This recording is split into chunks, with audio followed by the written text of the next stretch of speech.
শান্ত হন মহারাজ, আপনি শান্ত হন। শান্ত হব?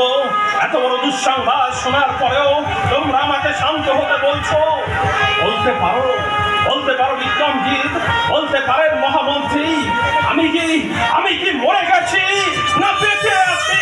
মহারাজ, আমি কি সেই রাজা হরিশ্চন্দ্র নাকি তার প্রেতাত্মা?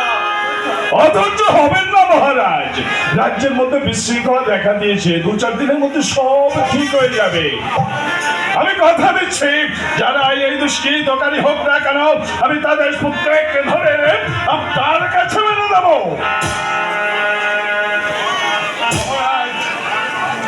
যান মহামন্ত্রী, এখনই রাজকোষ থেকে অর্থ নিয়ে 20 জন রাজ কর্মচারীকে আন্তনিবাস সংস্কারের জন্য পাঠিয়ে দিন।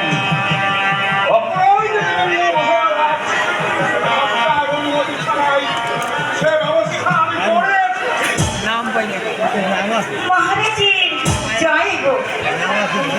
তুমি বালিকা? মহারাজ, আমি মহর্ষি কৌশিকের মেয়ে, নাম আমার গায়ত্রী।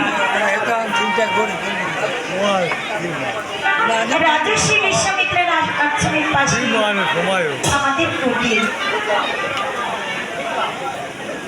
বুঝলাম, কিন্তু কি তোমার অনুরোধ?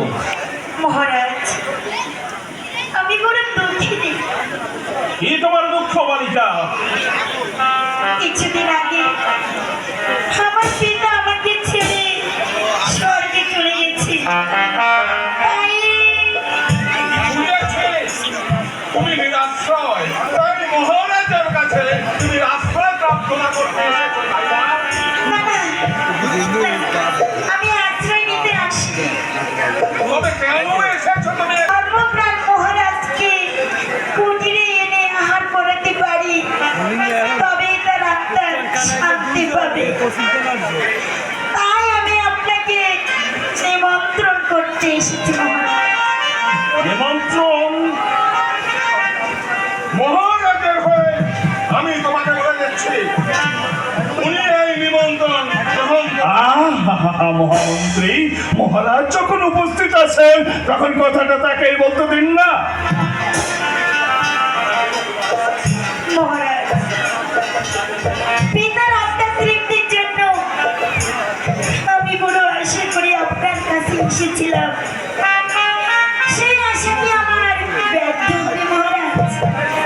বলুন মহারাজ, বলুন। চুপ করে আছেন কেন? আপনি বলুন। কেন তুমি মহারাজকে বারবার বিরক্ত করছো? আমি তো বলেছি উনি যেতে পারবেন না। তুমি এখান থেকে রাজপ্রাসাদ ত্যাগ করো, যাও, এখান থেকে চলে যাও। বেশ, আমি চলেই যাচ্ছি। হলো না পিতা, হলো না। তোমার আত্মার তৃপ্তি হলো না। চিরদিনই আমি শুনে এসেছি মহারাজ হরিশ্চন্দ্র প্রাণ থেকে কোনোদিন বিমুখ করে। কাল ঠিক সময় তোমার গৃহে আমি আহার্য গ্রহণ করব। আমি ধন্য মহারাজ, আমি ধন্য। কি বলছেন মহারাজ? আপনি ওর আতিথ্যতা গ্রহণ করবে?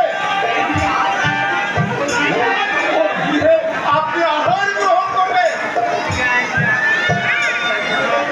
নইলে যে ব্রাহ্মণের আত্মার তৃপ্তি হবে না। তাছাড়া ও যে আমার কাছে প্রার্থী হয়ে এসেছে, আমি কি ওকে নিরাশ হয়ে ফিরিয়ে দিতে পারি? বুঝলাম